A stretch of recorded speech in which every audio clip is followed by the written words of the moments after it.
First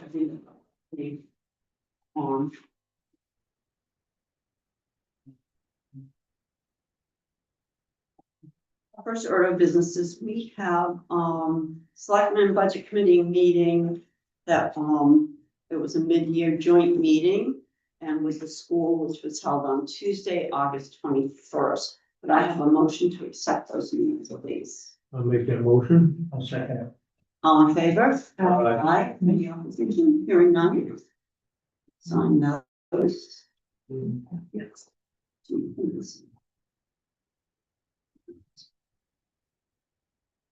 You'll be all right. Maybe. Maybe.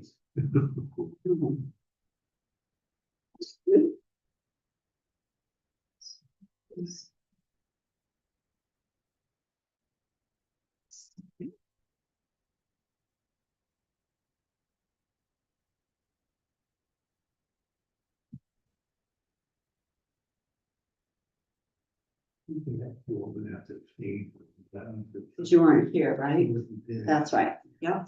Then we have a Selectmen's non-public meeting that was held Tuesday, August 6th at 10 o'clock. Can I have a motion for that, please? Make that motion. And a second? A second. All in favor? Aye. Aye. Abstain. Is that because we weren't there? I think the next one too. Yes, I think this next one.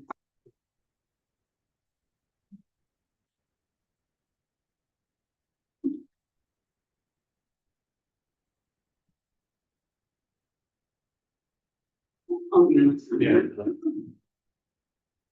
And then we have minutes of our Selectmen's meeting held on Wednesday, August 6th. Could I have a motion to accept those, please? Make the motion. Second. All in favor? Aye. I abstain.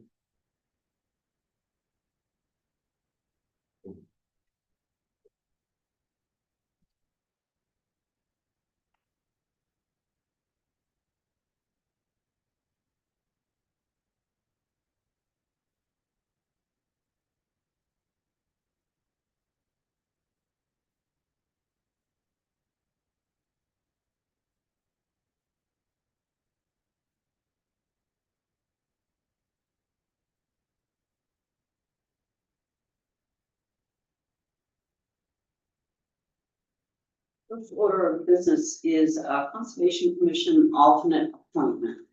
Tabitha Ward. Yes, you have Tabitha Lord is seeking to be appointed as the Conservation Commission alternate. Her application is in your packet and her appointment would end March 31st, 2026.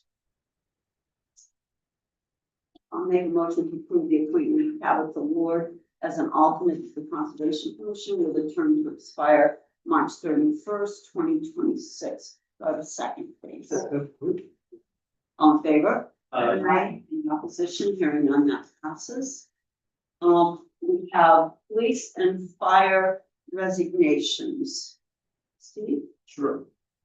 So Officer Corbett, as of August 31st, is now retired. That he was our He was one of the. that's our, No, he no, he wasn't. he was one of our patrol officers. Okay, and we're actively looking for replacements. Yes. So actually, I am also looking to see if the board would allow us to hire a new officer. He has one thing left to do, which is Friday, which is a psychological exam. After that, his background will be complete. And looking to start him out September 15th. Hey, clarification. So he resigned or he retired? He retired. With that, anyone have any opposition with the hiring of? Perfect. Yeah, Thank you. look forward to meeting him. Yes, and I'll let everybody know, but tentatively September 15th for swearing in if everything goes well. Awesome, great. Thank All right. What was his name again? Or did you not say his name? Matthew Curley, Hurley.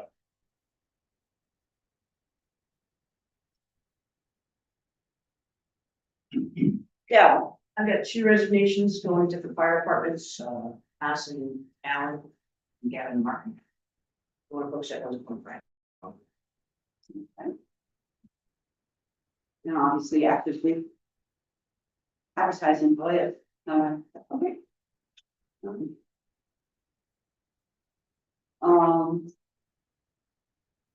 Oil and propane contract renewal. Yes, our oil and propane contract is expired at the end of August. We reached out to obviously Irving, because that's who our current contract is with. We reached out to Foley, Dead River, Rhyme, Stafford, Huckleberry. They all said that they couldn't match the quote, the current quote and or the quote that we got from Irving. And a lot of them will not do business with you if you do not have their tanks. So it would require us to, you know, ditch all of the Irving tanks that we have and or buy one or lease them. Or now we do not rent or lease or own the tanks. We just use them from Irving. Irving did come in at the best rate. So our current rate for the 24-25 season, propane was 1.676, oil was 2.873. And the new quote for oil, propane. Okay. Oil is 2.547, so that is down. And the propane is 1.505, which is also down. So we locked that in for the 25-26 season. Oh, is that what it is? Okay, because we're a municipal. Well, that frees out pretty much. Got it. Yeah. Awesome, good. Yes, so that'll be a saving come Always on. budget time. Not much, but a little bit, every little bit. Every little bit. Solid waste ordinance. Gonna let Colleen take this one away, and she is very much involved in the creating of the solid waste ordinance. That's All right. the eyes and ears out there. So the first thing is like a discussion item is about the cost for people that decide that they would like an additional cart and they meet our ordinance regulations to qualify to obtain an additional cart. Right now, Casella charges the town $150 per year for any additional carts that people get like that. You know, most of the time it's because people have a lot of residents living in their home. But that $150 doesn't cover the town's cost to actually dispose of the waste that goes into those carts or to administer the invoicing and the chase down. And there's a lot of people that don't pay the extra carts, and then we have to send them out to pick up and repo the carts. You know, in the winter time, because Casella has to do that. So I'm requesting that the board consider allowing an increase for those rates effective immediately or whenever we decide to approve an update to the ordinance of an amount that would include the estimated disposal costs, which are calculated based on values of what we currently pay for rates for recycling and solid waste disposal, and what Casella says the average property owner disposes of in those carts each week during the year. And then it was a mass calculation. So the recycling is approximately $35 in disposal costs per year, and the trash is about $95 in disposal costs per year. And then there should potentially be an administrative fee. You know, we have to create all the invoices at the end of the year to send them back out to everyone. We have to pay for the postage and the envelopes. And then, you know, if Casella has to go out and get those, I'm going back and forth with Casella, trying to follow up with people, making phone calls, sending additional letters. There's a lot of administrative type stuff that's involved in that. And then I put on the sheet that I gave you for reference, Laconia charges $228 for recycling per year and $305 for the trash. And the trash is a smaller cart than what we have for our Belmont residents. But I also know that Laconia like buys the carts and gives them to their residents. whereas basically we just lease the carts from Casella. All of the carts that are used in Belmont are actually owned by Casella. If our contract with Casella ended, they would take all of those carts with them and we would have no carts. And I believe we got a grant for that in the beginning, We correct? have If I remember grant for correctly. the we carts had- portion of it, yeah. Yeah. So, what are you proposing for an administrative fee? Because I see that's the money. I mean, I would say probably at least $50. Mhm. I mean, that would probably be the minimum that I would recommend for administration. Obviously, we know how much time goes into, And that would put us in a similar range also to what Laconia charges, for their carts, for additional carts. You know, and I mean, it could be something that everybody thinks about and we coordinate again later. Or you can make a decision today of what you'd like to do or how you'd like to recommend that we start the process to update the ordinance and the fees and things. well, I know with our latest, hoorah that we've been dealing with for the last few weeks. I can't imagine how much time it has taken, not only you, but you and you and you to deal with it. And if it's a $50 fee, we're probably still not going ahead, but it's still the idea that, you know, maybe these people will think twice, but we won't, but, you know. I don't have a problem with the $50 fee, that's for sure. Well, You need that in a motion? if we're gonna move forward with it, I would recommend that we move forward. That's my 2 cents worth. Because, you know, we're spending countless hours on a weekly basis. And this Dealing is a with- discussion about things to be included in the ordinance, so I don't know that we need any motions today. I think probably just a consensus. So that then Alicia and I will go back to the office and we will take all this information and we will update the ordinance and present it to you for a final review. And I believe there has to be a public I hearing. think you have to have a public hearing. Yeah, a public hearing, and then you would accept it. So if you're, you know, right now, if you wanna tell us, yep, to go ahead with the $50 on each of those, then, you know, we'll add in the $50 and that will be, you know, how we start out with things in the updated ordinance. And that's probably something that needs to be also reviewed every year. Not something that we just let go for years and years, that we look at every year. Well, and see obviously, what the rates are We don't, changing. how many more years do we have on our present contract? 1 or 2? 2, is it 2? What, it doesn't matter, but, 6 or 27. Yeah. Like, we started in 22. yeah, I think it was a 5-year, wasn't it? Yeah. Yeah. So, And yeah, right.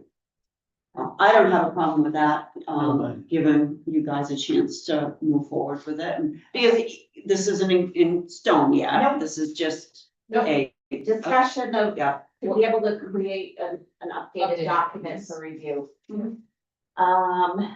We also have a lot of requests for people that want an additional recycling cart that don't necessarily meet the requirements of our, current ordinance. You know, part of the idea behind the limiting is, you know, number one, this is the contract that we have with Casella. And number two, trying to reduce the amount of trash and recycling that gets generated. But I mean, sometimes you just, you know, people order a lot of things online and they end up with a whole bunch of extra cardboard or whatever it might be. So I do have people that ask for additional recycling and trash carts that don't meet the letter of the ordinance.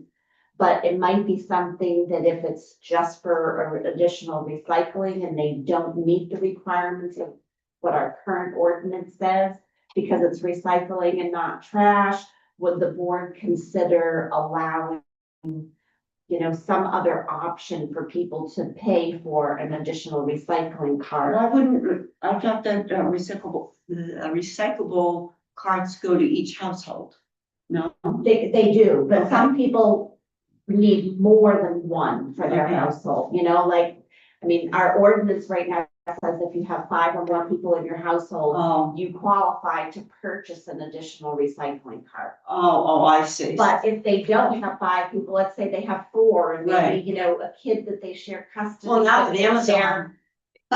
We're all Exactly. fighting with cardboard, kind of. So, Exactly. should we change that ordinance? Is that what you're? That's what I'm asking is, does the board want to consider it? And obviously, we have to speak with Casella as well, because Casella goes by our current ordinance. Mhm. But if it's something that the board would consider allowing, we can speak with Casella and see if they would, you know, allow that as part of our contract for additional carts if someone wanted one.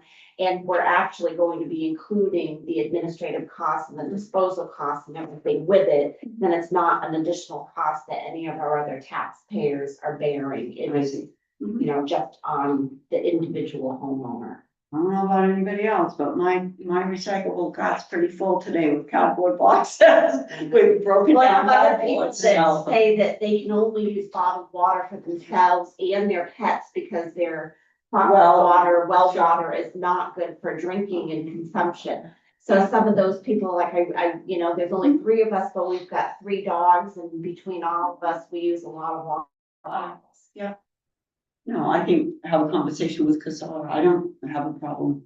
I mean, you don't have a lot of 5 people households anymore unless you have mom and dad or whatever, but There's a lot of big houses. there's a lot, okay, everybody's moving in together because you can't find any Yeah, place so else. while an older kids are staying. Yeah. Longer. So, yeah, all right. I don't have a problem with that. I don't either, think it's time to do it. Yep. Okay, the next thing is for people that have seasonal or second homes in town. So right now, we do have a couple of seasonal homes out by the lake that requested additional carts. When they are in residence, they have more than 5 members of their household, but they're not permanent residents in town. But these Airbnbs. Not necessarily. Okay. Some of them are, but if we discover that it's an Airbnb or a business type of situation, we tell them that they don't qualify for an additional cart because that's a business. They're operating it commercially to earn money. They need a little dumpster. But if they tell us that it's, or they could get garbage pickup with cans or through somebody else. It Yeah. doesn't necessarily have to be a dumpster on the top. Yeah. So we just want to get a feel for if that's something, because we haven't ever clarified if it's someone that is a resident or if it's a seasonal or a second home. Or if we kind of just want to leave it ambiguous, or do we want to do something a little bit different with seasonal or second home? I'm a little wiggy on. Yeah. I mean, they pay property taxes. They do. They do pay property taxes. And they're paying for the difference. Right, especially So- if we're gonna make the change where, you know, they're not just paying that pass-through fee, you know, all of the costs will be covered. And they'd be billed for the whole year, even though they're seasonal. Yeah, and none of the fees are prorated, so if they start, you know, in March, they want a new cart, then it's, you know, I mean, it's already an administrative nightmare to do some of this stuff, so we don't prorate any of this, it's just, it's a flat fee for the whole year, and it takes you through to the end of December, and then, you know, in December is when we send out the invoices that people have to pay up, and we give them like a grace period of a week or 2 into January, and then all the carts get repoed back. How do we know that someone is Airbnb-ing their property? We really don't, right? Unless a neighbor complains or says, you know, the police go and there's a wild party and you go, oh, that's like 20 people that are renting here for the week or something. Yeah. Sometimes they self-identify on accident. Sure. Well, when we have the wild party or the fireworks with no permits kind of stuff. Or no, they'll call and, you know, say, oh, I have a rental, and it's like, oh, you do, huh? Oh, okay, got it. I don't know, I guess. I don't have a problem with that, I just. As long as it's not being operated as a rent. Right. A short. Right, Okay, so maybe we'll put something like that in there, you know, Something. that seasonal homes, you know, may qualify for additional cards provided they're not being used as a short-term rental. Right, because I suppose people have camps on the lake and they rent them for the week. I mean, I know Airbnb, they rent rooms and, you know, pack them in and whatever. Yeah, okay. So the next part has to do with violations of the ordinance. When people don't follow the rules, and right now, everything's fairly ambiguous, it's, you know, left to, you know, primarily the town administrator, the board of selectmen to manage the whole cart program and all of the solid waste. And there's certain things that people can get a violation for, such as leaving their carts at the curb or leaving their carts in the right of way. Some people might not even know or understand what the right of way is, you know, on their property either. But the ordinance does not outline the specific steps that will be taken and what opportunities people will have to remedy a violation before they're penalized. And it would be a good idea to kind of have it written all out, and every single instance is following the same exact process and gets treated exactly the same. So I kind of marked up some suggestions of, like, you know, 3 strikes when you're out type of situation, where you get notices or a sticker, and then you get a notice and a sticker, and maybe a letter also gets mailed because sometimes the tenant is not the property owner. And then there would be, for the 3rd strike, there could be a violation fee could be issued, and the carts and the service would be removed for a certain number of days. Or you could do like 4 strikes, maybe the 3rd strike is a violation fee, and then after that, the 4th strike would be, okay, you're gonna get the violation and the removal. It would just depend on, you know, what you wanna do. There's also administration of all of this. I think 3 strikes is good. You know, I'm looking at this saying, we're gonna have to hire one person just to monitor the Well, trash cans. When I'm looking at all this.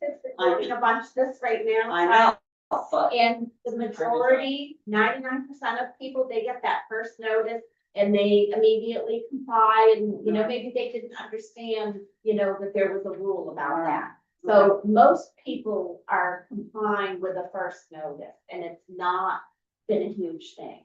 But, you know, there's some people that it had to be bumped to the next level and trying to figure out how do we navigate that and make it consistent and fair for everyone. It's important to do. So I would say maybe the violation fee for the 3rd strike and, you know, 21 or 30 days loss of the service would be appropriate. And the fee obviously has to be paid before they can get their service back and get their carts back. And then recommending that there should also be a fee to return the cart. because it requires labor to do all this. Yeah. So there should be fees. I mean, you know, yeah. Now, you're saying right of ways, or what is the status here? Because there are some people with long driveways, and they leave their carts down at the end of their driveway. Yep. And put it in.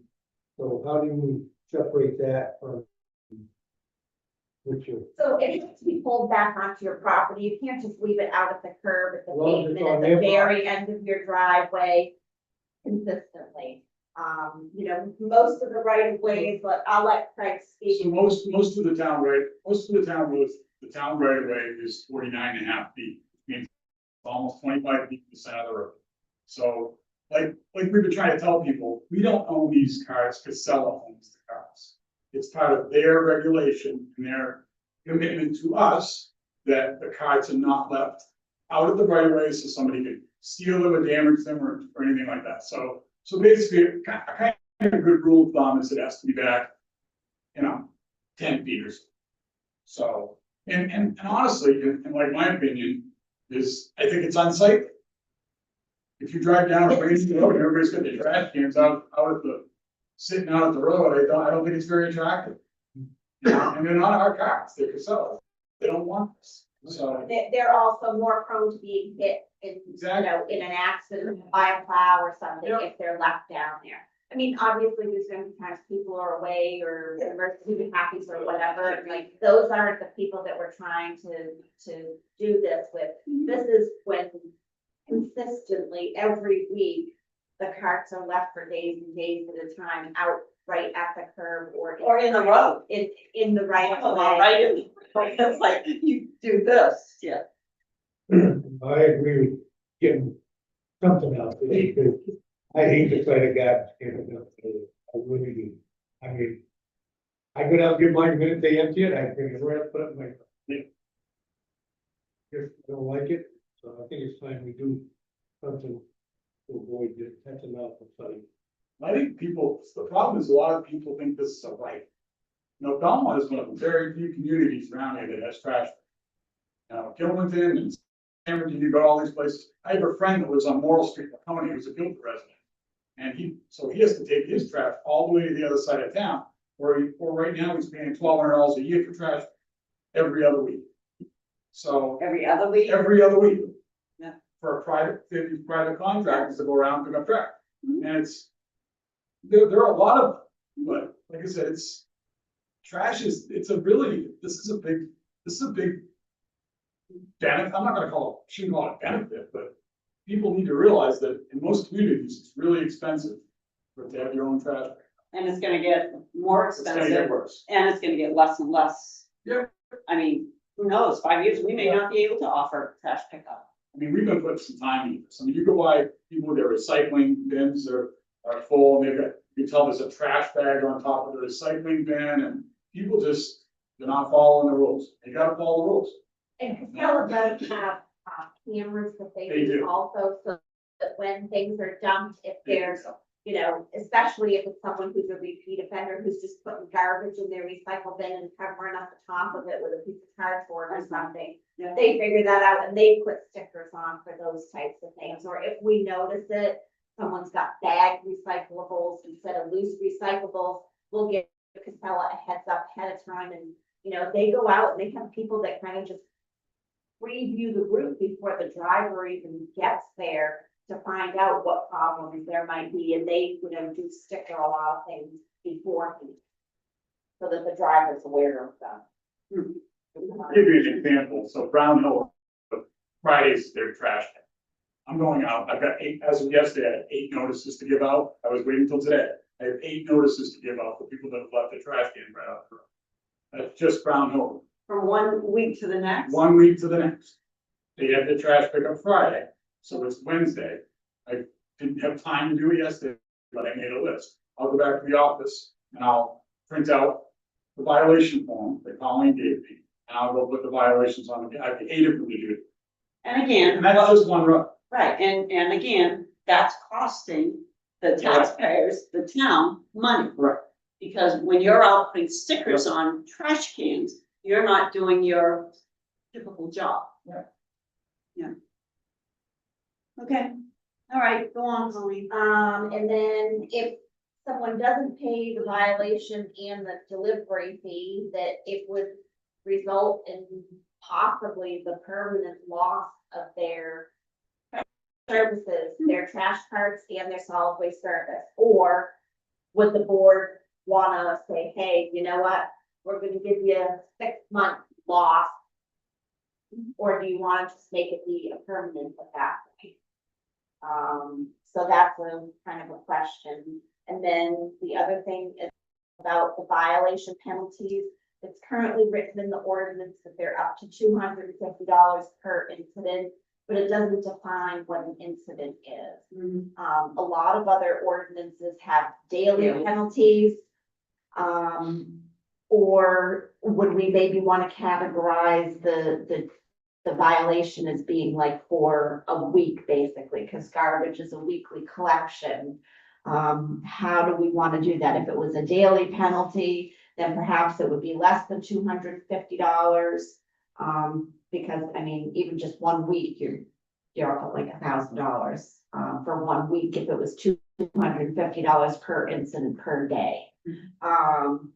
Or, say that instead of a per incident, it's per week or per collection. Something like that instead. Well, I think of if it's daily, it's one more thing to have to try to figure out and whatever.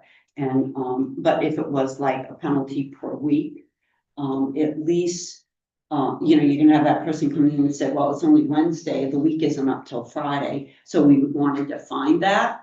No, it doesn't matter. It's during that week, it's a $250 penalty, whether you solve everything on Tuesday or Thursday or Friday, whatever it might be. I mean, Want to collect this penalty.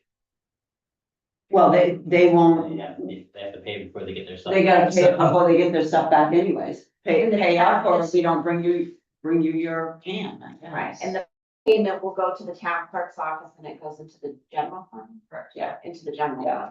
fund.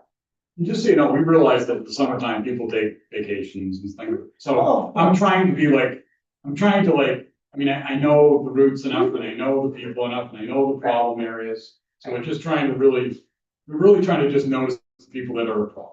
Yeah. Cause it's, So if Mrs. Smith goes away for a week and she puts her trash out, she's leaving the day before the trash is picked up and she puts her cans out.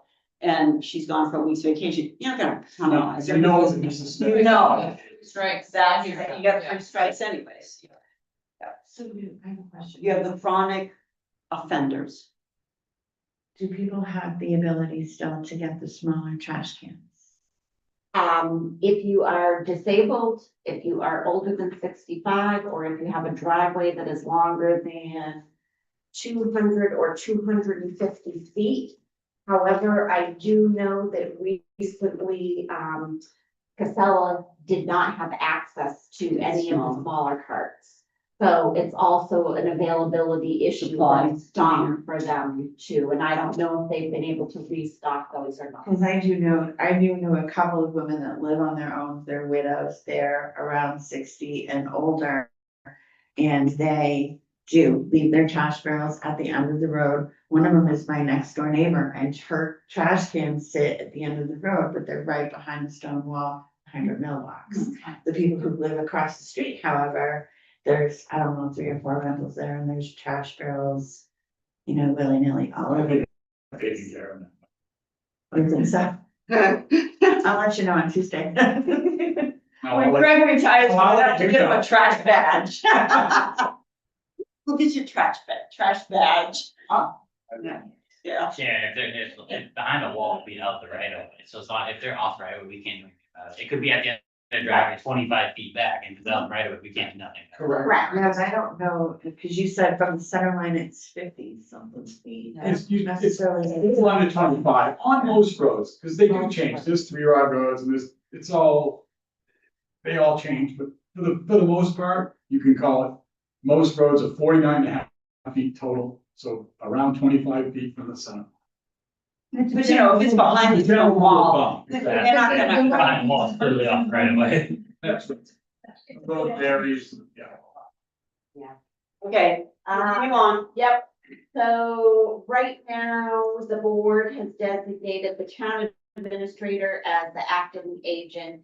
And in a vote, in a prior meeting, you authorize the code enforcement officer to be able to enforce the violations, but DPW is kind of the one that's better equipped for noticing the violations. They travel all of the roads a lot more frequently. It would notice these things, and they would be the ones that would be removing the carts, not the code enforcement officer, maybe who would place notices and things. So I wanted to ask the board to consider, do they want to put into the ordinance that, the town administrator, the assistant, the DPW director and the assistant director and Right, the or- code enforcement are all available to be able to enforce violations. Yeah. I have a quick question about that, just when I read forward into there, about the appeal process. Would Yeah. it make sense to remove Alicia as an acting one, so she could be a part of the appeal process before it gets to us? So it's like, people could appeal to you first, and then if they're not happy with your appeal to us, so that we can limit how many people have to come to us. Okay, Because if you've got the code enforcement, you've got DPW, you've got Yeah. Pauline. So just say you remove the leash from it, therefore she can be an acting person in the appeal process. okay. All right, so then the first appeal would be to the town administrator, That's what I was. and then after that, they would appeal to the board of selectmen in writing within 21 days and you have to put a timeframe Yeah. on it. Yeah. And then it would be also in writing to the town administrator. And then the solid waste hauler licensing requirements, we had someone that was hauling, and I'm sure that we have a couple other people that are hauling without being licensed by the town to haul solid waste. And there really isn't a lot in the ordinance about enforcement and penalties, and again, it talks about $250 per incident. Well, this is now a commercial enterprise, this isn't just a, regular property owner. This is, a company that's earning money coming into town to collect garbage and stuff, and considering, should it be $250 per day instead of per incident, or, and then like, how far do we want to go, or how far can we go? Do we get to a point where finally we have to issue like a cease and desist because, hey, we found out you're doing this, you haven't complied, and you're no longer allowed to operate in the town of Belmont? Who's gonna be in charge of that? I don't know. That's part of the question, is like, what do we want to do? What would you have to do? Tell like Casella that they can't dump there? Or what if they take it out of town? I don't know. So it's kind of a, don't. It's kind of one of those, But in my mind, if somebody comes into town, and they've got a truck and they're gonna take Sonny's trash, it sure is nice to get it hauled away, then it be piled there, not that, right? I mean, I'll be honest with you, we have a one-time dump, and we quite often go to sellers because we'll have old fencing, or my bags from grain, just all of a sudden, I got all these bags of grain, empty bags of grain and stuff. And I'm gonna say every 3 months, maybe, we go over to Casella's. Oh, cost me $50-$60, depending on what I'm taking. And it's like rock on, I got rid of all that stuff. So that's a hard one. I'd rather see it go to Casella's than force somebody to now come in, with their, and I think we've all seen some of those trucks that haul junk, They're they're. just gonna be licensed, so the guys aren't picking it up with Joe Schmo, isn't in business, and he's going over and dumping it on himself. Well, that's, We just wanna make sure that these people, application, part of the application is, where are that you process, dumping where are you all of your dumping? stuff, and what Got kind of vehicles do you have? Because if We they pick up have enough trash. heavy vehicles Yeah. and stuff, it's like a one-page application that people fill out, and then you guys sign off on it. all right. It's not a very difficult process. for But then someone. if they're in violation of And they have that, to have insurance, they have to have insurance. sure. And then if they're in Yeah. violation of that, where do we stand? It seems like we never, That's what her thing is, Right. what do we do with violations of people who haul here who refuse to get a license from the town? and who's going to, okay, so I get my license, but I'm in violation, so who's gonna pay me a visit? The police department? The DPW, you gonna code enforcement? And We maybe need some legal advice. right, because what are you gonna do? Fine me? Steve's gonna write me a ticket to go to court? That's not gonna, I mean, I guess that's my question.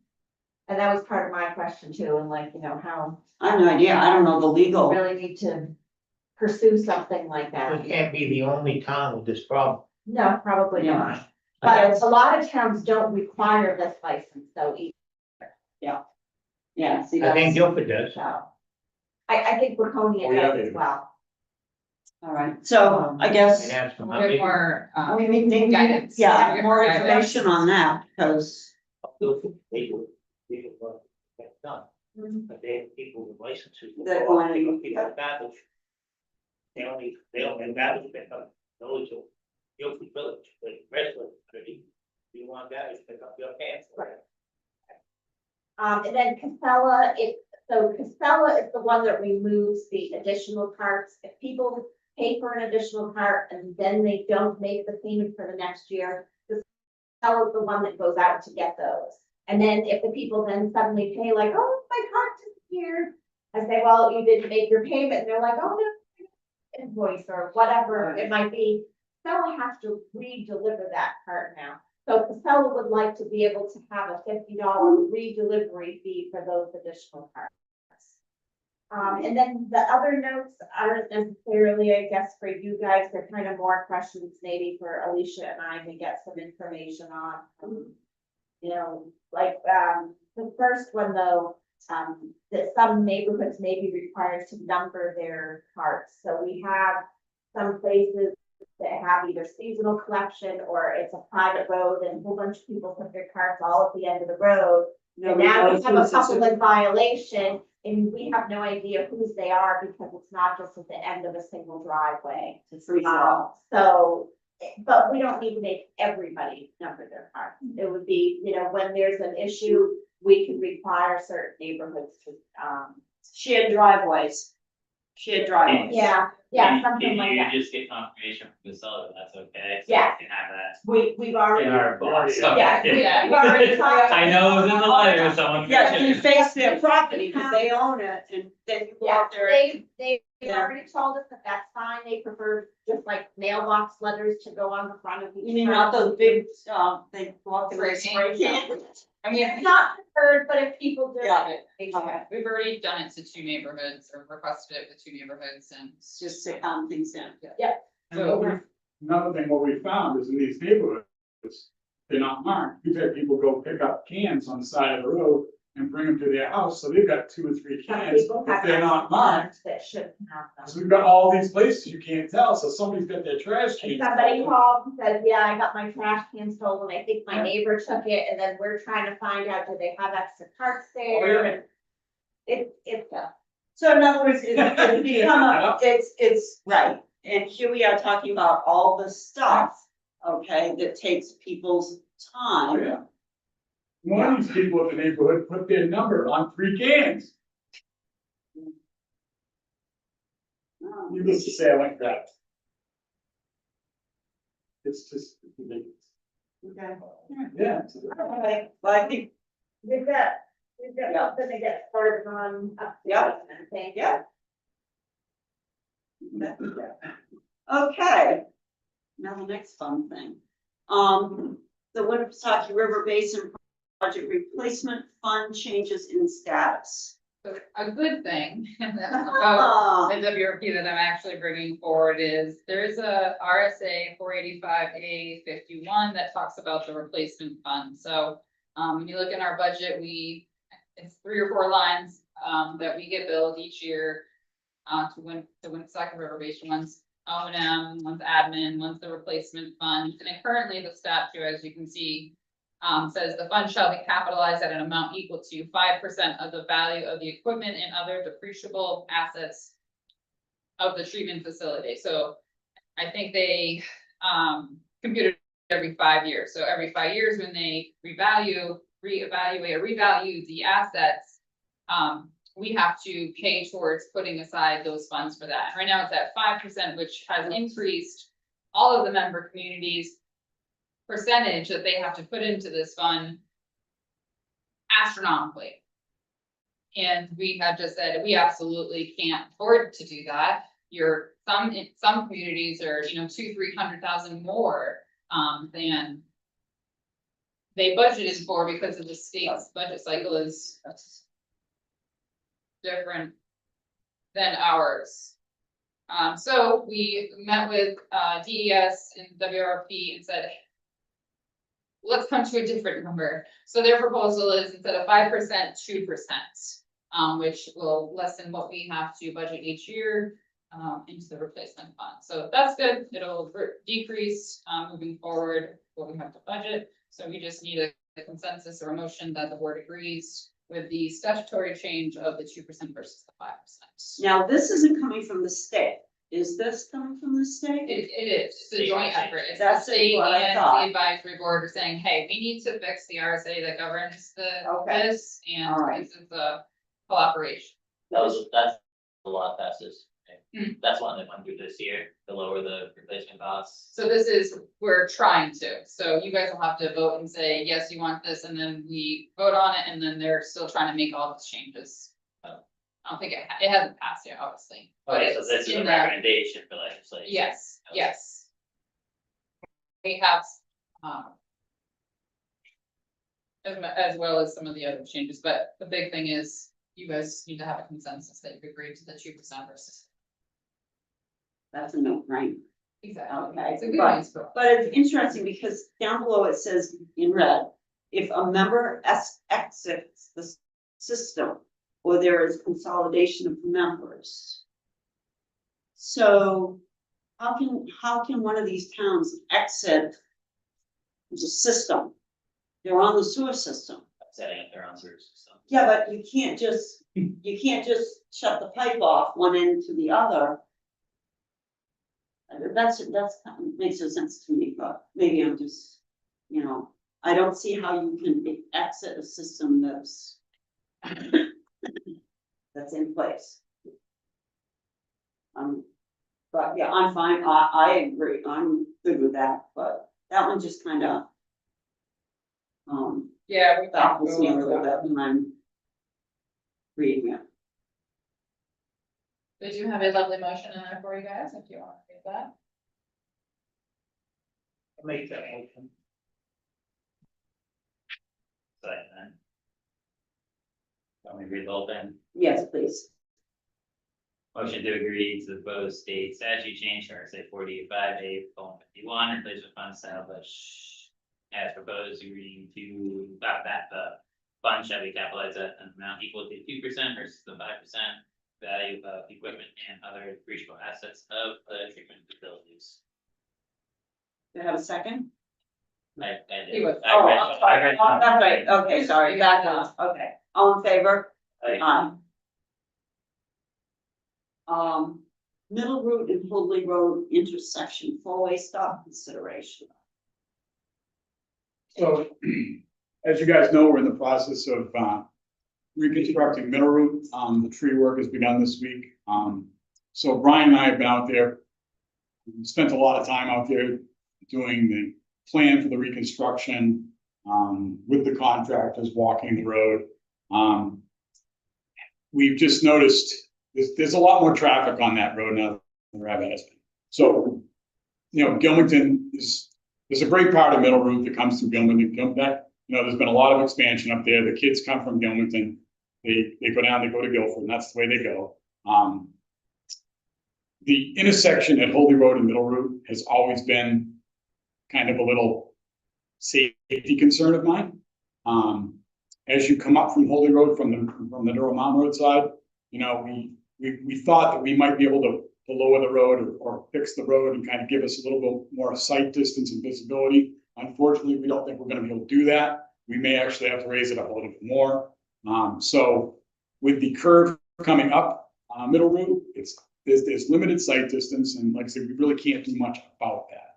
But I think that intersection would benefit, and the safety of the public would benefit if we made that intersection four-way stop. So those cars coming down Middle Route and up Middle Route would have to stop at the Holy Road intersection. I talked to Steve about it.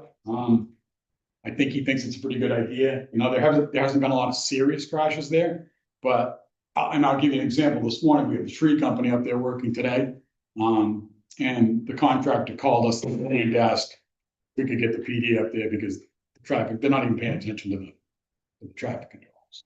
So Steve was gracious enough to send up an officer to kind of watch around. So And obviously, if we agree to that, we'll probably kind of monitor a little bit more heavy for a few days. Yeah. Yeah. Well, and our plan is to, we're gonna follow MUTCD standards, municipal highway standards, and what we're gonna do is, we'll put up a stop ahead sign along with the stop sign, along with stop bars, and we're gonna put stop ahead on the road on each side with white paint. Yeah. That should be. At least we've done Yeah. our, Yeah, exactly. And honestly, I feel like this is something that if we don't do, I'm trying to be proactive and preventative, because I think with the construction of the new road, it's not gonna slow traffic down. And like I told the gentleman this morning, I plowed over there, 18, 19 years ago for a few years. And pulling up to that intersection with that plow that's 15 feet ahead of you, there's no visibility. Yeah. That's why, a lot of times we go out and plow at night, 'cause it's easier at night, you at least see headlights. When you can't see a headlight, you almost get to a certain point where I roll down my window and I listen. As you probably saw the quote in the paper this morning, I call it a hold your breath intersection. And I really think it is. I think it's something that would be smart to do. I think it's, complete common sense, and I just would like your consideration for it. I don't believe we need a public hearing on it, but we're gonna go through with that just to cover all our bases. So. Oh, so our next meeting, we'll post it Yeah. and If we Yeah. need one, if we need one, Yeah. okay. Craig and I Yeah. both read the Statute. statute, and I don't believe that we need one, but we'll just double check. Have you got any records of accidents at that intersection at all? I asked Steve, and we really don't have any. Nothing serious. Nothing serious, But but I haven't heard of anything Yeah, in that. But I've talked to the neighbors, I've talked to a lot of people. In recent years, I've talked to a lot of people on the road, We've had near misses. who's had near misses. We have a former employee that I asked, who lives right near that intersection. He says, Well, I there's a lot of suppose close calls that all the time. It slows the traffic down. It slows traffic Yeah. down, And I don't Why think wait for something bad to happen? and that's my thought too. So. For an extra minute of travel, it's not worth it. Sure. I mean, I don't have a problem with that. I think we've got a public works director and a It ain't police gonna chief be that, on me any, but no. like I said, it makes slow the traffic down, cause Yeah. that is heavy. It is If you don't believe it, you come down 107, boy, middle. Why not? And, Well, and like I said, 95% of the traffic is coming from Gilman. yeah, Young kids, going to school. boy, they do zing up and down that. They way. sure do. My son lives over there and he said, I'm telling you, it's a racetrack. Where is Now, like I said- it?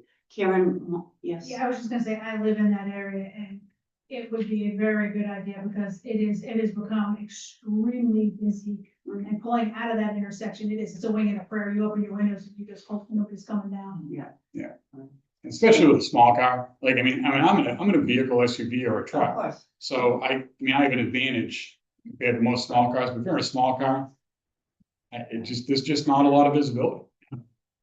You're coming up that hill, there's a corner. Especially coming up from Holden. As a matter of fact, I think you guys took down a tree on the corner We did, of that. we did. Because of the visibility we had. And we'd like to take the big oak on the corner, but the homeowner really doesn't want to part with it. We're gonna limit up.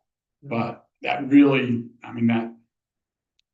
that wouldn't affect the sight distance dramatically. It would help a little bit, but I still think the intersection is in need of a four-way stop.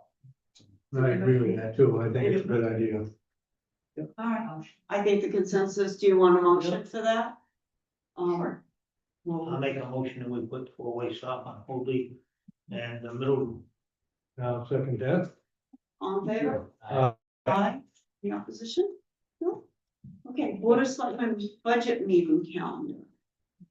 Yes, that time again this year where we lay out the schedule for October for your budget meeting. So I provided you with a blank calendar. I did pre-populate our 2 board meetings in October there. The big X is the holiday, so that we're closed. Holidays in October. Yeah. Traditionally, we do 6 meetings. We can definitely do less meetings, but longer meetings if you want. It's totally up to you. In the past, we have paired 2 of the meetings either before or after a board meeting. We can also do that. They want to meet at night, don't they? No, this is your budget meeting. This is for our budget meetings. This is our budget that we're preparing to send to the budget committee. And I know I have some meetings.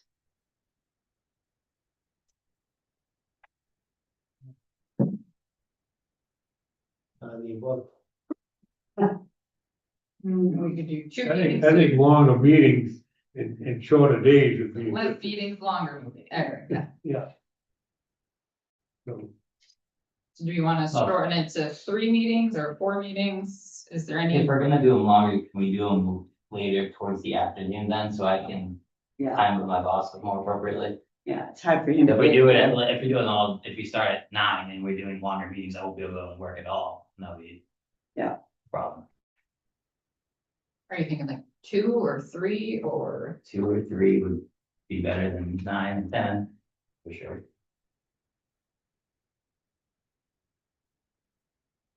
Is there a day of the week that works better for everyone? Is there a hard stop? Nobody wants Fridays, so let's not do No. Fridays. And how many meetings do we have to have? In the past, we've done 6, so we've done, we haven't jam packed them, but, Yeah. if you wanna do, 4 meetings or 3 meetings, we can, just have them longer. Mhm. So does 3 work for you, Travis? If we were to have some meetings at 3 in the afternoon? Yeah, if they're at 3 in the afternoon, that's fine, I can make that work better than an all day. And our department heads, 'cause I know this involves all of you guys, so, all right. Like 2-hour meetings, 3 to 5 or something? I would say 2 to 3 hours, yeah. So I can't do meetings on Thursday until 5:15. Because I have a long-standing appointment in Concord that starts at 3:30. So what about Tuesdays?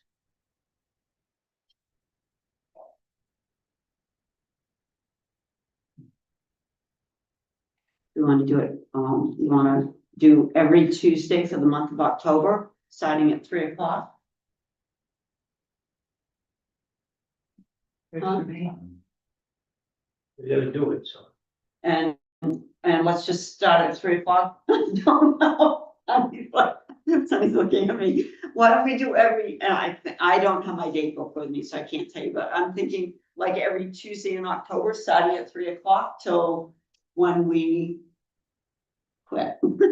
So what we'll do is we'll do Tuesday, the 7th, 14th, and 21st. I'll leave the 28th open as like an open if there's any last minute changes. Mhm. And then I'll just schedule everything for those to be on those last 3 to 4 Tuesdays.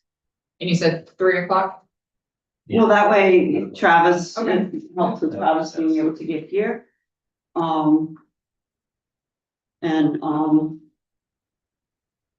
Yeah. Want to try that? Yeah, I don't know why we wanna work on a budget, they're gonna vote it down anyway. Well.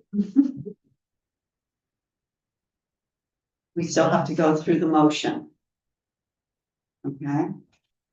And then for all the department heads and anyone else listening, the budget committee meetings that will start in November are going to be Thursdays at 6 o'clock. And obviously you'll get your schedule well in advance as to when we schedule you. And if you have a conflict on a Thursday at 6 o'clock in November, please let me know. In December, Yeah, because then you can. November, December. Yeah, so then I can move around. So, Well, that was easy. Before I forget, can you move your budget worksheets of cemetery trustees? Or do you like Or that? did I send it to you and Hillary? Indigenous Peoples' Day. Okay. Because bring them all out. But they're beyond. okay. Proposal to amend term lengths for supervisors of the checklist. They want to basically go from 6 to 3. 6 to 3. Man. Oh, Oh, that's you. that's Yeah, the girls went to certification and, House Bill 151 amends the RSA saying that they can shorten terms to 3 years. We wrote a proposal, which I believe that you guys have. Yeah. It just brings it more in alignment with other terms of office for everybody else. It might encourage more people to want to participate in that. Whereas it's only for a 3-year versus 6, Correct, maybe. especially, like younger people. Yeah. terms, Whatever, I just, it enhances accountability because you're up for reelection, so we're a little harder, you know what I mean? It promotes fresh perspectives, like I said, it encourages other people to run for the office, and then it, like I said, it's consistent with other towns for offices. And have you kind of polled the existing people? We or- did, yeah, I reached out and they have no problem with it. Yeah. So I just, I don't know that we've had It any makes it opposition when it comes to, signing up for those anyways. No. No, no, I don't think so, no. all right. I'll make a motion to amend the term limit for supervisors of the checklist from a 6-year term to a 3-year term. Do I have a second? So, All in favor? uh, Any opposition? No? You don't agree with that? I do not. Oh, I have questions. okay. Sure. So, I mean, I understand, trying to make it line up with more, but what doesn't make sense to me is that this is not a position that you can just walk into with much training. The election stuff is pretty complicated. And I have a problem with the way the current culture is, where they're worried about, I would get the voting machines and hand counting and all of this stuff. I just don't think that if for a person to go through all of that training, that, they would do it just to do this job for 3 years. Well, That's Uh, one, to be honest with you, I'm elected position. My Yes. term is 3 years. yes. I can't describe to you how much knowledge we have to do that position. Understood. So it's kind of the same, Right. the same situation in that there is training offered through, the election division for the Secretary of State's office for any incoming, any election official. So, I mean, Right. So I did reach out to some of the supervisors of the checklist just to get history. And then I read some of the town reports. So Brenda Paquette was nominated to be a supervisor of the checklist in 1999 when Audrey Eckberg retired. In the middle of the fall, and then that following year, she ran for election, she was elected. Donna Shepherd was appointed in 1999 when Jane McClatchy retired, and then Nikki Miller started in 2000. So I went through all of the ballots over the weekend, and nobody has ever run against them, right, ever. So I was kind of concerned, only because we talk about volunteerism and lack of volunteers trying to do it. And it just seems to me that, I don't know, it's not a very heavily sought after position. I don't know but if it the just, order is going to happen. so just think if you had to appoint somebody, like both Brenda and Donna were appointed. And they're like, oh man, a 6-year term, I don't know, because what if I hate it, so a 3-year term, I think would be more amenable in those types of situations, because I mean. What if you do make it? You're on the line for 6 years and you never show up to meetings and you don't put, any effort into it, so that's. As far as that goes. And I do know that they've asked, are you interested in doing this or learning, I was one of the people that was asked. Because I've been a ballot clerk for several years, and I had an interest in doing it, but I can't do it now because. There's conflict. Yes, But but I know that just they've think always in asked. 3 and said, years, you might have the opportunity, so instead of 6 years. I'm trying to gather this one quick. Yeah. Sorry. Supervisor, Sharon brought the voting machines and all that. Don't supervisor checklists just oversee our voting checklist and all that? You Correct. And It is the moderator and well, now that they oversee all that part, so they do a lot of training, but it is a crucial part of the voting, it's a checklist, which is our registered voters. I think though, with how much, true or not. The law that has been said about elections, having shorter terms allows. People to, if they don't agree with the checklist, to run against them and let the voters decide who they want to manage the checklist. And it doesn't say that Nikki Wheeler can't win 100 terms of 3 years if she wants. Right. It's just saying that she has to run every 3 years instead of every 6. Yeah, as a courtesy, we've always included the supervisors in, like. We hosted demos for the new voting machines, and now we're gonna do a training before the next town election. And have them involved, because I mean. More help is more help, so, but at the end of the day, it's on me and the moderator, the town clerk and the moderator. As far as voting machines and stuff go. And I had no issue joining them for 3 years. I wouldn't wanna do this if this was a 6-year term, so it's their big commitment. to not know jumping in, 6 years is fine. So our vote stands then. Yes. Okay. All right, thank you. You're welcome. One. Okay. Are you the next one too? Proposal to amend, oh no, we did that one. Oh, all right. Oh, okay, so we are done, new business, correct? Yes, I don't have any Yeah, other nothing new else. business. All right. Now we'll do old business and Jen, acceptance of cash policy. Yeah, I had brought this up last fall, I believe.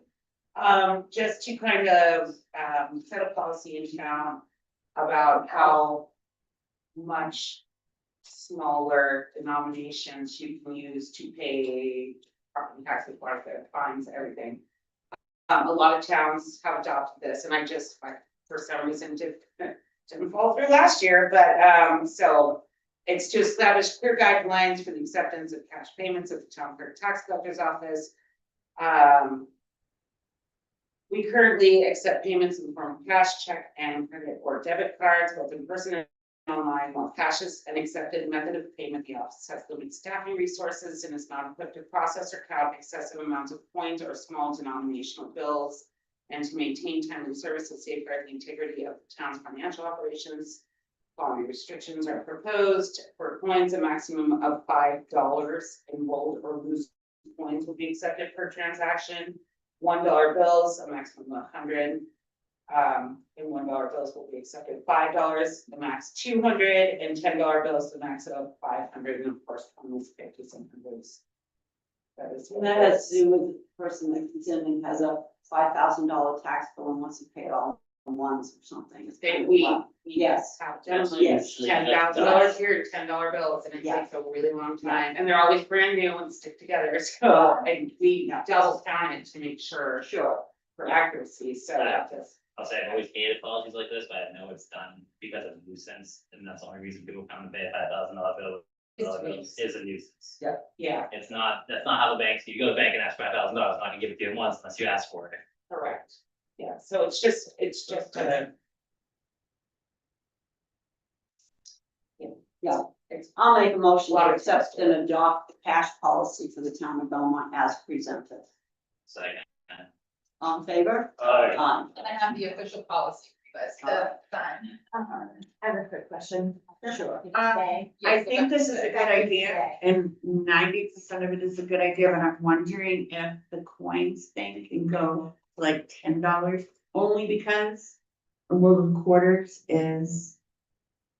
But even still roll, you guys have to open the account, right? That's correct. Oh, you did? Oh, yeah, yeah, even roll, they have to come. You don't know if they put a weight in there. Or they put Okay. the old, Yeah. do you remember the old, fun spot thing? Yeah. Oh, yeah. Yeah, yeah, yeah. Everybody still use them, I drive in the fun spot like we said.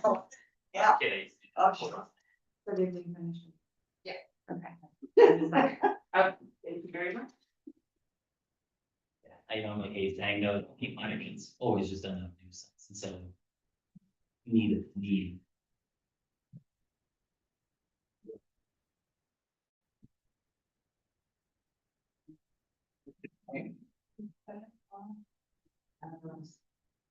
Did we do it? Did we? Yeah, we did. Keep me honest. Just a second.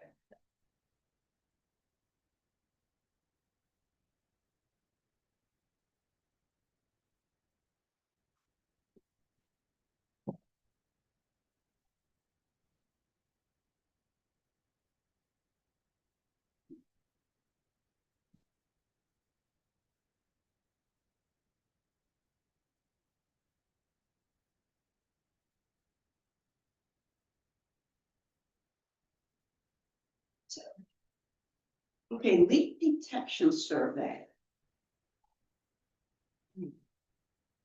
Well, good one. Was this for water? It was, yeah. So I've just got a couple quick updates for you guys. This leak detection survey is one of the grants that we applied for a few months ago. and you guys told us to move forward with it. Yeah, We've had the survey, DES funded a company called American Leak Detection. They came, they spent 3 days with us. Surveyed approximately 12 miles of our lines. They Yeah. listened to over 200 valves and didn't find any leaks. So that means we're not wasting water, we're not losing water, and we don't have anything yeah, to fix at the moment. yeah, and the, So- and, system is working in top-notch shape, awesome, As it should be. good, awesome, great. Yeah, we just took advantage of it. They funded it, they found the contractor and just gave us our days that we had to work. So Good, just some good news. yeah, well, it saves electrical pumping, it saves huge. Yep, well, like on the Route 3 side, we purchased our water from Laconia, so that Yeah. goes through the meter and we Yeah. pay for everything. If it's going into the ground, we're just losing money. Yes, that's exactly, good, awesome. So then the next thing is the Overwatch cybersecurity grants that we applied for. Yeah, So we applied for 2 of them because each entity has its own stuff. The sewer, the wastewater side is a little more tricky and we're still working with them to figure out some sort of solution. But everything's still on the table for that. We just don't have any answers for you. okay, The drinking water side, we already had some SCADA monitoring, so we were able to do a better assessment. And we found out that we have some holes that need to be fixed. okay, So they have provided us a solution and have begun to move forward with it.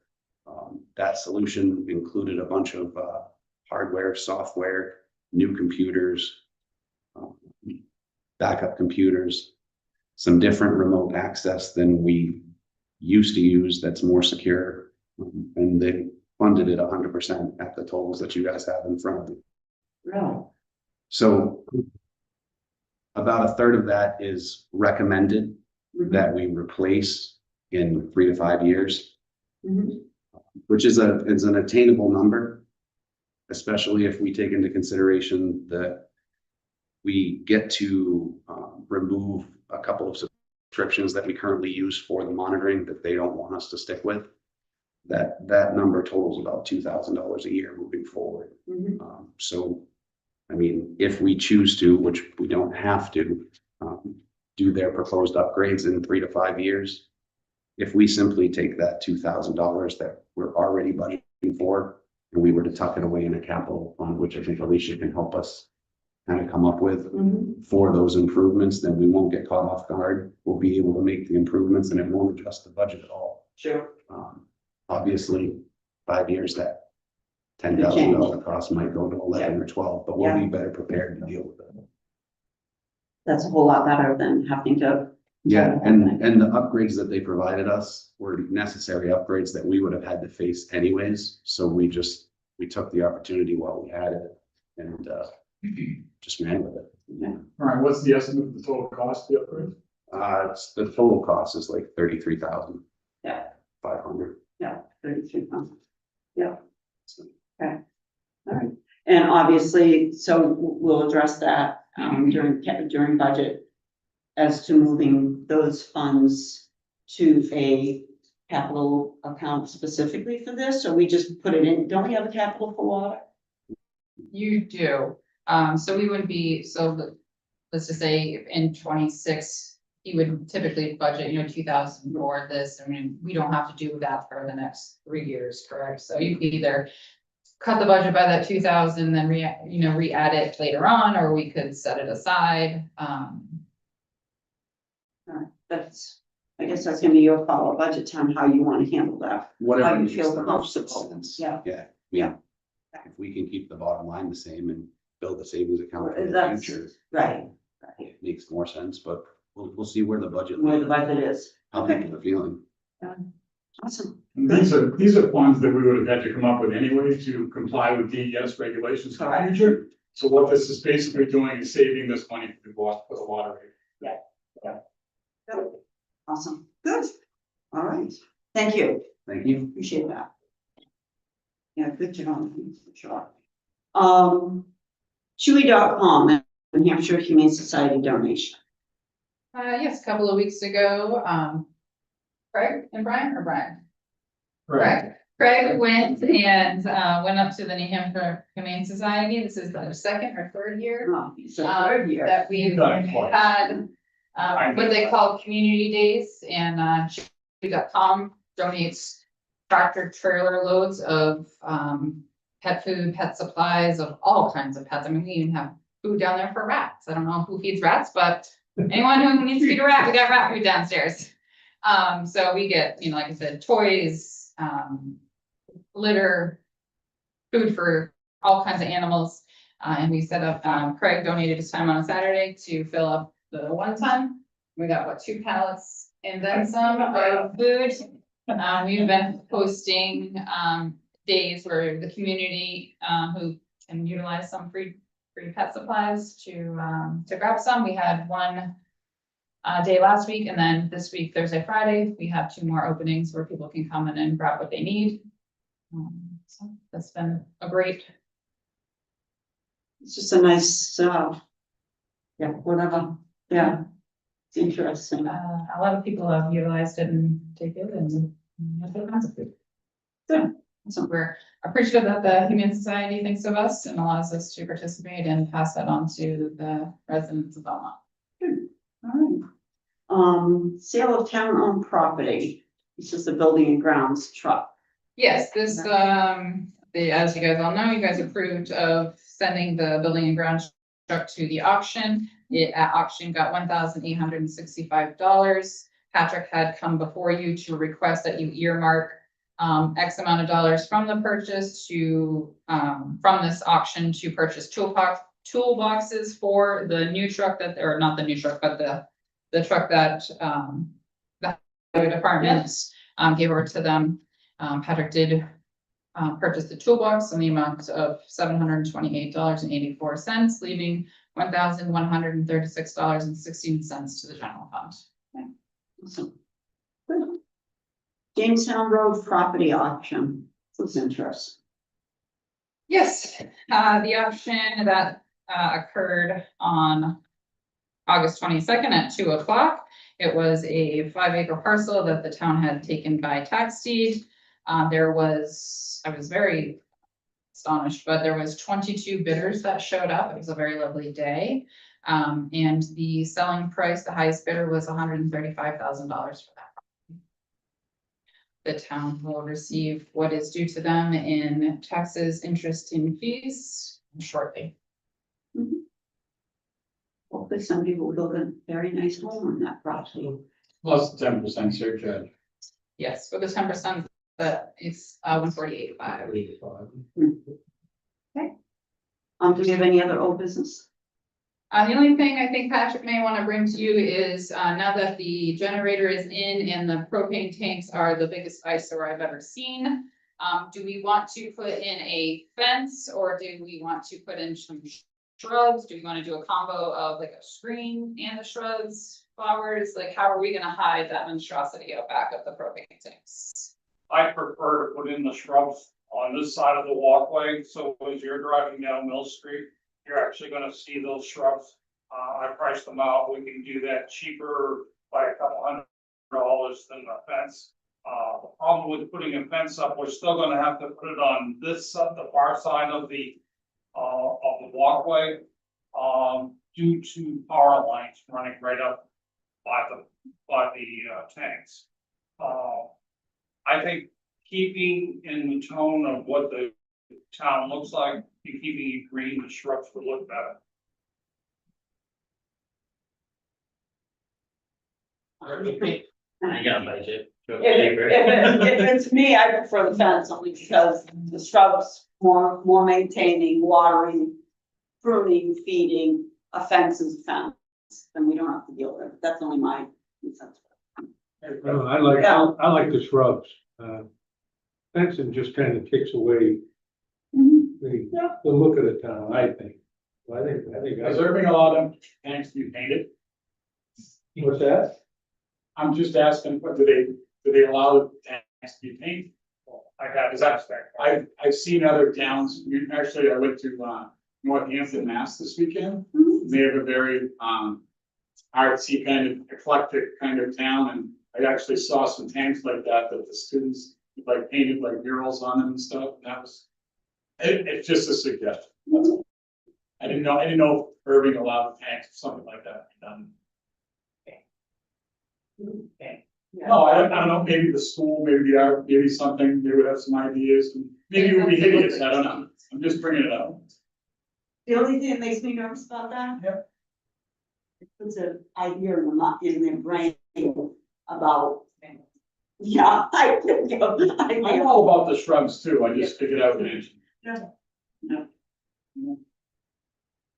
Well, they would have buried them, but. Yeah, that's it, that's Indian ground. I like the idea of painting, but I think with the problem of vandalism that we Yeah. have downtown, we start to put up a mural there. Unfortunately, I think it would continue. That's what I'm worried about. But I mean, I do like that It's a idea. great idea, but I get, yeah, dealt with some of that already somewhat, and it just kind of gives somebody an idea. Started into the mix. Yeah, first time getting The big word, I only got fence, shrub, shrub, shrubs. I like the idea of shrubs, but I'm not a big evergreen shrub thing, like juniper, whatever that people use for screening. The ones I looked at, Sharon, are about 5 feet tall to start. 4 to 5 feet tall. The arborvitaes. They're green shrubs. Yeah, I'm arborvitaes. figuring to get. The deer love them. Believe me. I have to fence my arborvitae because the deer, but I don't know how many deer. I guess I don't really care, I mean, I will ask the board this, with the drought that we're having right now, I would like to delay the planting until next spring. Yes. Only because right now, everything is dying. And no matter how much water we pour onto a newly planted shrub. And actually, when I did my arborvitaes, I put one of those sofa hoses right in the ground under it, and I still had the water on top of them. They require a lot of water the first 2-3 years to establish. I'd like to wait till next spring when When we get rain, we get rain. We just replaced 4 green giants, we tried to put them in the drought and didn't hold nothing, we watered the heck out of them. do we have any other old business? Well, shoot for I guess. Although, just to let you know, the generator runs fine, it's already been used. We had a brownout in this building, for whatever reason, the day after, It was it put went online. online. And it collect. Good. And when does it exercise? Monday mornings at 8 o'clock. There you go. Any other old business? No. Do we have any public comments? Hearing none, our next meeting is scheduled for September 17th at 6 o'clock. And we have a non-public, 91-A:3. Yeah, colon, number 3, Roman numeral 2, letter. C, E, and I think I. C, E, and I. Jen and Greg and something, so.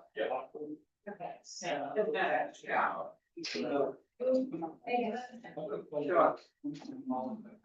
Okay, second that. And we're all in non-public. Yeah.